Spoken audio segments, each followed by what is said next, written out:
எல்லா புகழும் இறைவனுக்கு. நம் அனைவர் மீதும் இறைவன் புறத்திலிருந்து அமைதியும் சமாதானமும் நிறைவாகும். இன்றைய தியான வகுப்பை நாம் துவங்கி விஷால் ராஜ் சார் காலை பிரார்த்தனை வாசிக்கலாம். ஓகே. காலை பிரார்த்தனை. அகிலங்களின் இறைவனே, அனைத்து பெருமைகளும் போற்றுதல்களும் உன் ஒருவனுக்கே உரியது. அனைத்தின் ஆதாரமும் நீ, அனைத்தின் தொடக்கமும் நீ, அனைத்தின் முடிவுகளும் உன்னிடமே. உன்னுடைய அருட்கொடையாம் இந்த நாளை உன்னுடைய திருப்பெயரால் நான் தொடங்குகின்றேன். எனதின் அறிவின் மற்றும் அறியாமையின் தீங்குகளில் இருந்து உன்னிடமே நான் பாதுகாவல் வேண்டுகின்றேன். எனது பெருமை மற்றும் பொறாமையின் தீங்குகளில் இருந்து உன்னிடமே நான் பாதுகாவல் வேண்டுகின்றேன். உலகத்தின் பொருள் மயக்கங்களும் என் மன இச்சைகளின் கெட்ட நோக்கங்களும் உன்னுடைய பொருத்தத்தை விட்டும் என்னை விலக்கி விடாமல் இருக்க உன்னிடமே உறுதியாக நான் பாதுகாவல் வேண்டுகின்றேன். இன்னும் எனது தவறுகள் மற்றும் பாவங்களுக்காக உன்னிடமே நான் மன்னிப்பை வேண்டுகின்றேன். மன்னிப்பவனே, என்னை மன்னிப்பாயாக. நேர்வழியில் என்னை நிலைத்திருக்கச் செய்வாயாக. உன்னுடைய அருளை கொண்டும் கருணையை கொண்டும் உன்புறமிருந்து நற்குணங்களை கொண்டும் ஞானங்களை கொண்டும் என்றென்றும் என்னை நீ வழி நடத்துவாயாக. நீ நீ என்னுடன் எப்பொழுதும் இருந்து கொண்டிருப்பதை என்னை எப்பொழுதும் உணர்ந்திருக்கச் செய்வாயாக. எனது எண்ணங்களும் பார்வையிலும் பேச்சுகளும் செயல்களிலும் பொறுமையை கொண்டும் நன்மையை கொண்டும் எனக்கு வழிகாட்டுவாயாக. எனக்காக நீ நாடியிருக்கும் நன்மைகளை தவறாது நான் அடைந்து கொள்ள எனக்கு நீ உதவி செய்வாயாக. நீயே என் இறைவன், நீயே என்னுடைய பொறுப்பாளன், நீயே என் இறைஞ்சுதலை செவியேற்பவனே, படைப்பாளனே. புதிய படைப்பாக என்னை ஆக்கி தருவாயாக. புதிய வாழ்க்கையில் என்னை வாழ வைப்பாயாக. அமைதியும் சமாதானமும் ஆரோக்கியமும் ஞானங்களும் நன்மைகளும் மேன்மைகளும் குளிர்ச்சியும் கதகதப்பும் சோலைகளும் நீரோடைகளும் தூய உறவுகளும் நிறைந்த புத்தம் புதிய வாழ்க்கையை உன்னை கொண்டு நான் விரும்புகின்றேன். விருப்பங்களை அளிப்பவனே, ஏற்றுக்கொண்டேன் இறைவனே. புதிய வாழ்க்கையில் என்னை வாழ செய்வாயாக. புதிய படைப்பாய் என்னை ஆக்கித் தருவாயாக. உன்னுடைய அருட்கொடையாம் இந்த நாளை உன்னுடைய திருப்பெயரால் நான் தொடங்குகின்றேன். பெருமைகளும் புகழ்களும் உன் ஒருவனுக்கே. Thank you sir. இன்னைக்கு ஒரு முக்கியமான டீச்சிங் நம்ம எடுத்துக்கலாம். கண்களை திறந்துக்கலாம். பிரார்த்தனை என்பது பல வகைகளில் செய்யப்பட முடியும். பிரார்த்தனையை நாம் ஒவ்வொருவரும் அவசியம் செய்ய வேண்டும். பராமரிப்பு என்பது, அதாவது நமக்கு கொடுக்கப்பட்ட அருட்கொடைகளை கண்ணியப்படுத்துவது என்பது, அதனை நல்ல முறையில் பராமரிப்பது என்பது பிரார்த்தனையினுடைய ஒரு மேன்மையான வடிவம் என்பதை நாம் புரிந்து கொள்ள வேண்டும். நமக்கு உடல் என்ற, மனம் என்ற மிகப்பெரிய அருட்கொடை இறைவன் புறத்திலிருந்து கொடுக்கப்பட்டிருக்கிறது. அதை நல்ல முறையில் நாம் பராமரித்துக் கொள்ள வேண்டும். அதை கண்ணியப்படுத்தி பராமரிக்க வேண்டும். அதனுடைய இயல்புகளை அறிந்து கொள்ள வேண்டும். அந்த இயல்புகளுக்கு முரண்பாடு இல்லாத தன்மையில் நம்முடைய இயக்கங்களை நாம் அமைத்துக் கொள்ள வேண்டும். இது மேன்மையான பிரார்த்தனைகளில் ஒன்று, இறைவன் பொருந்தி கொள்ளக்கூடிய பிரார்த்தனைகளில் ஒன்று என்பதை நாம் உணர வேண்டும். நம்ம உடம்பு மேல அக்கறையா இருந்து இது நல்லபடியா பார்த்துக்கிட்டாலே அதுவே ஒரு மேன்மையான பிரார்த்தனை. இந்தந்த உணவுகள் இந்த உடம்புக்கு செட் ஆகாது, இந்தந்த மாதிரியான விஷயங்கள் பழக்கங்கள் இந்த உடம்புக்கு ஊறு விளைவிக்கும், இதிலிருந்து நாம் விலக வேண்டும் இறைவனுக்காக. இதுதான் கண்ணியம். அதே போல மனதிற்கான பிரார்த்தனை என்பது மிகவும் முக்கியமானது. நம்ம ஏற்கனவே படிச்சிருக்கிறோம், இயங்கக்கூடிய ஒவ்வொரு படைப்புக்குமே பராமரிப்பு என்பது தேவை. நம்முடைய இயக்கங்களின் மீதான அதிகாரத்தை இறைவன் நம்மிடம் கொடுத்திருக்கின்றான். அந்த இயக்கங்களில் தவறுகளை செய்யக்கூடிய இயல்பை கொண்டவர்களாகவும் நாம் இருக்கிற நிலையில் பராமரிப்புக்கு நாம் இறைவனிடம் உதவி தேடியவர்களாக இருந்து அந்த பராமரிப்பு என்ற செயலில் எப்போதும் நம்மை ஈடுபடுத்தி கொண்டிருக்க வேண்டும். அந்த அடிப்படையில் மனதின் பராமரிப்பு என்பது மிகவும் முக்கியமானது. இந்த ஃபார்ம் 3 அப்படின்னு சொல்லப்படக்கூடிய சாட்சி பாவனை, மனம் இரண்டின் அடுக்குகளில் இருக்கக்கூடிய கெட்ட பதிவுகளை பலமிழக்க செய்யக்கூடிய அந்த வழிமுறை என்பது மனதின் பராமரிப்பில் இருக்கக்கூடிய அடிப்படை செயல்முறை என்பதை நாம் புரிந்து கொள்ள வேண்டும். இந்த டெக்னிக், இந்த ஃபார்ம் 3ங்கிற டெக்னிக் எப்படி வேலை செய்யுதுன்னா, மனம் 2 ஒரு விஷயத்த ப்ரப்போஸ் பண்ணுது. அந்த ப்ரப்போசலுடைய ரெஸ்பான்ஸ் வந்து மனம் 1 கிட்ட இருந்து கிடைக்கணும். மனம் 2 அதைத்தான் எதிர்பார்க்கும். மனம் 1 வேணான்னு சொல்றத இது செய்யறதுல இதுக்கு ஒரு ஆனந்தம். வேணும் வேணான்னு சொல்றதுக்கு யாருமே இல்லைன்னா இதுல வந்து இந்த இயக்கத்துல வந்து ஒரு சுவாரஸ்யமே இருக்காது மனம் 2க்கு. சரியா? அதனால மனம் 2 ப்ரப்போஸ் பண்ணக்கூடிய ஒவ்வொரு விஷயத்தையும் மனம் 1 ரெஸ்பான்சிவா ஒரு பதில் சொல்லும். இது செய், இது செய்யாத, இது தப்பு, இது வந்து நல்லதுன்னு சொல்லிக்கிட்டே இருக்கும். மனம் 2க்கு இதுதான் எரிபொருளே. அதனுடைய கெட்ட பதிவுகளை எல்லாம் பலப்படுத்தி கொள்வதற்கு மனம் 1ஐயே பயன்படுத்தி. ஏன்னா அந்த அளவுக்கு இந்த மனம் 2உடைய ஆதிக்கம் அதிகமாகி இருக்கிறது. இப்ப நம்ம சாட்சி பாவனையில் என்ன செய்யறோம் அப்படின்னா, இந்த மனம் 1 சொல்லக்கூடிய எந்த ஒரு பதில் அளிப்பையுமே நம்ம வெளிப்படுத்துறது இல்லை. நம்ம இதை வந்து தெளிவா புரிஞ்சுக்கணும். நன்மை தீமை பிரித்தறிவித்தல் என்பது உணர்வாக இருக்கிறது. அதை நம்ம வெளிப்படுத்தல. மனம் 2 ஒன்ன ப்ரப்போஸ் பண்ணுது. அது நன்மை தீமை நம்ம பார்க்கிறோம். ஆனா அதுகிட்ட நம்ம சொல்லல. இது நன்மை, இதை செய்யி, இது தீமை, இதை செய்யாதன்னு நம்ம சொல்லல. இந்த மாதிரி நம்ம சொல்லாம இருக்கும்போது மனம் 2னுடைய அந்த ப்ரப்போசல் இருக்கு இல்லையா, அந்த ப்ரப்போசல் பலம் இழந்து போகும். இந்த மனம் 2 செய்யக்கூடிய இந்த ப்ரப்போசல் நேச்சரை வந்து நாம பலம் இழக்க செய்கின்றோம். இது எதற்காகனா மனம் 2உடைய ஆதிக்கத்தை குறைப்பதற்காக. நம்ம பல எக்ஸாம்பிள்ஸ் பார்த்துருக்கோம். அதாவது வந்து ஒருத்தர் வந்து சார் வணக்கம் சார் அப்படின்னு சொல்றாரு. வணக்கம் சார் அப்படின்னு நம்ம சொல்றோம். இது வணக்கம் சார்ன்னு சொன்ன நல்ல விஷயத்துக்கு நம்ம செய்யக்கூடிய ரெஸ்பான்ஸ். நம்மளை திட்டுறாரு, என்னங்க நீங்க இப்படி பண்ணிட்டு இருக்கீங்க முட்டாள் மாதிரி. என்னது முட்டாள் மாதிரியா? இது தப்புங்க, நான் முட்டாள் மாதிரி பண்ணலங்க அப்படின்னு சொல்லி இது ஒரு ரெஸ்பான்ஸ். சரியா? இப்போ அவர் என்ன சொன்னாலுமே அவர் வணக்கம் சொல்றாரு, நம்மளை முட்டாள்னு சொல்றாரு. ரெண்டையுமே பார்க்கிறோம். வணக்கமும் சொல்லல, முட்டாள்னு சொன்னதுக்கு எதிர்ப்பும் தெரிவிக்கல. நம்ம அமைதியா இருக்கிறோம். அவர் சொல்றது நல்லதா கூட இருக்கட்டும், கெட்டதா கூட இருக்கட்டும். இப்ப அவர் என்ன பண்ணுவார்னா, எந்த ப்ரொபோசலும் எடுத்து சொல்ல மாட்டார். அவர் பலகீனம் ஆவார். அந்த ஒரு விஷயத்தை தான் இங்க நம்ம செய்யறோம். மனம் 2உடைய அந்த ப்ரொபோசல்ஸை வந்து நாம எந்த ரெஸ்பான்ஸ் கொடுக்காம இருக்கும்போது மனம் 2 என்ன பண்ணும்? ஆதிக்கமாக இருக்கக்கூடிய மனம் 2 என்ன பண்ணும் தெரியுமா? தன்னுடைய அடுக்குகளில் இருக்கக்கூடிய கெட்ட பதிவுகளை எல்லாம் வெளிக்கொணர்ந்து வந்து அதை வச்சு நீ ஏதாவது சொல்லுன்னு எதிர்பார்த்துக்கிட்டே இருக்கும். அதை வெளியில கொண்டு வர்றதுக்கு தான் நம்ம எந்த ரெஸ்பான்ஸும் பண்ணாம இருக்கிறோங்கிறத நம்ம புரிஞ்சுக்கணும். இதுதான் இந்த ஃபார்ம் 3யோட டெக்னிக். ஸோ இயல்பாகவே நம்ம ஃபார்ம் 3ல உட்காரும்போது உடல் உணர்ச்சிகள் வரும். நம்ம அசையணும் அப்படிங்கிறதா மனம் 2உடைய நோக்கம். நம்ம அதிட்டானால இருக்கிறோம். எண்ணங்கள் பல எழுச்சி பெறும். அந்த எண்ணங்கள், ஐயோ இந்த எண்ணம் வந்துருச்சு, ஆகா இந்த எண்ணம் வந்திருக்கே, இந்த மாதிரி சொல்லணும்னு மனம் 2 எதிர்பார்க்கும். நம்ம இது நல்லது, இது கெட்ட எண்ணம்னு தெரியுது, ஆனா ஆகாவோ ஐயோவோ சொல்றதே இல்லை, சும்மா இருக்கிறோம்.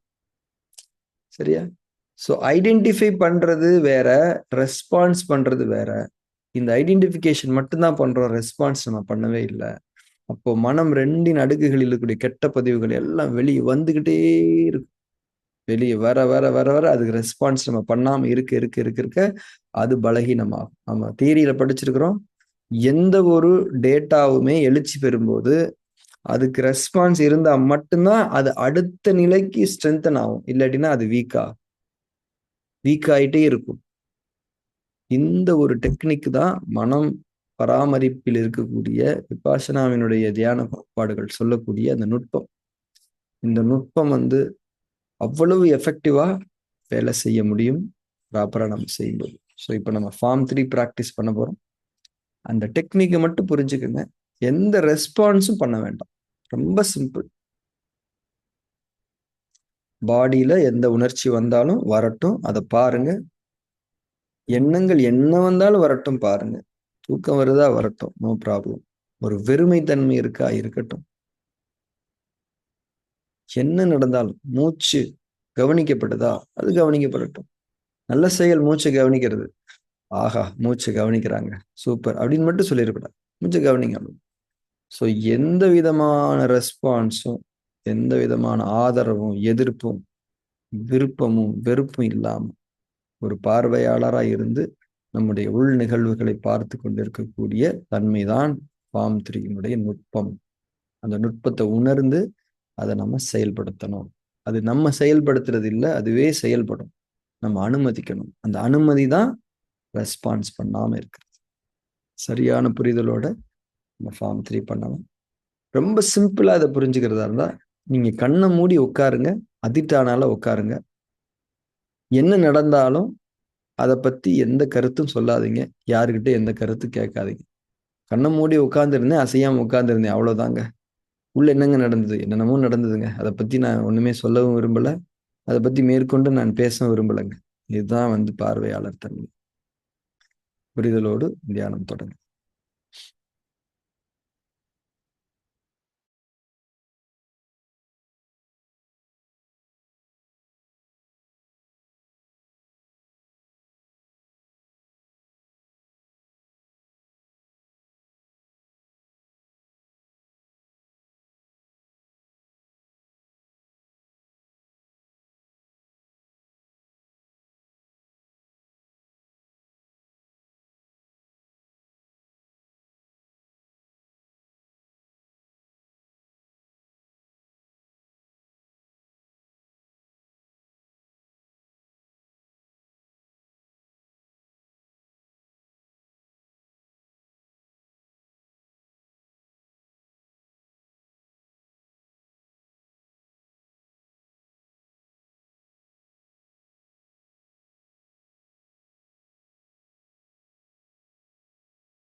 அதிட்டானாவை மட்டும் எப்போதும் உறுதி செய்து கொண்டவர்களாக இருங்கள். அதிட்டானா தான் ஃபார்ம் 3 உடைய கீ சப்போர்ட். இந்த கீ சப்போர்ட் இல்லைன்னா எல்லாமே ஸ்பாயில் ஆயிடும்.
அதிஷ்டானாவிலிருந்து தளர்ந்து கொள்ளுங்கள். தியானத்தில் தொடர்ந்திருங்கள்.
நாம் தியானத்தை நிறைவு செய்து கொள்வோம். கண்களை திறந்து.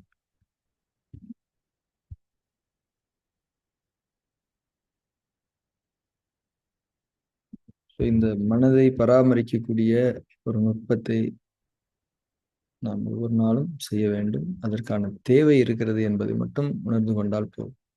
தேவை உறுதியாக உணரப்படும் போது அதை நிறைவேற்றுவதற்கான மேன்மையான நுட்பங்களை நாம் கண்டறிந்து கொள்ள முடியும். ஃபார்ம் 3 பொறுத்த வரைக்கும் இது பிரார்த்தனை, வழிபாடு இதெல்லாம் தாண்டி இது ஒரு பராமரிப்பு. நிச்சயமாக இந்த பராமரிப்பினுடைய தேவை இருக்கிறது என்பதை மட்டும் உறுதியாக உணர்ந்து கொள்ள வேண்டும். இது மட்டும்தான் ஃபார்ம் 3 பொறுத்த வரைக்கும் நம்ம செய்ய வேண்டியது. எல்லாத்தையும் தாண்டி இது உடல் அடிப்படையில ஒரு ரிலாக்ஸேஷனாகவும் இருக்கும். பொதுவாகவே தியானம் என்பதே உடலுக்கான ஒரு நன்மை தரக்கூடிய ஒரு தெரப்பின்னு சொல்லலாம். ஏன்னா உடல் என்பது ஒரு 20 நிமிடங்கள் 25 நிமிடங்கள் எந்த அசைவும் இல்லாம முதுகெலும்பு நேராக்கப்பட்டு கண்கள் மூடிய நிலையில் இருந்து கொண்டிருக்கிறது. முதுகெலும்பு நேராக இருத்தல், கண்கள் மூடி இருத்தல், இது உடலின் தன்னைத்தானே சுகப்படுத்தி கொள்ளக்கூடிய உடலியல் செயல்முறைகளை முழுமைப்படுத்தக்கூடிய ஒரு பாஸ்டர். இது ஒரு ஆசனம். ஆசனங்களில் நுட்பமானது. இதுவும் இங்க நடக்குது. தியானத்தினுடைய அடிப்படை நன்மைகள்ல இதுவும் ஒண்ணு அப்படிங்கிறத புரிஞ்சுக்கணும். ஸோ அகைன் இன்சிஸ்ட் பண்றதா இதை ஹேபிட்டா நம்ம கொண்டு வர வேண்டும். ஒவ்வொரு நாளும் இது தவறாம நம்மளால செய்யப்படணும் அப்படிங்கிற அந்த மெசேஜ் தான் இன்னைக்கு இறைவன் நமக்கு நினைவூட்டி இருக்கக்கூடிய தகவல். நாளை தியான வகுப்பில் நாம் சந்திக்கலாம். Thank you very much. Have a good day.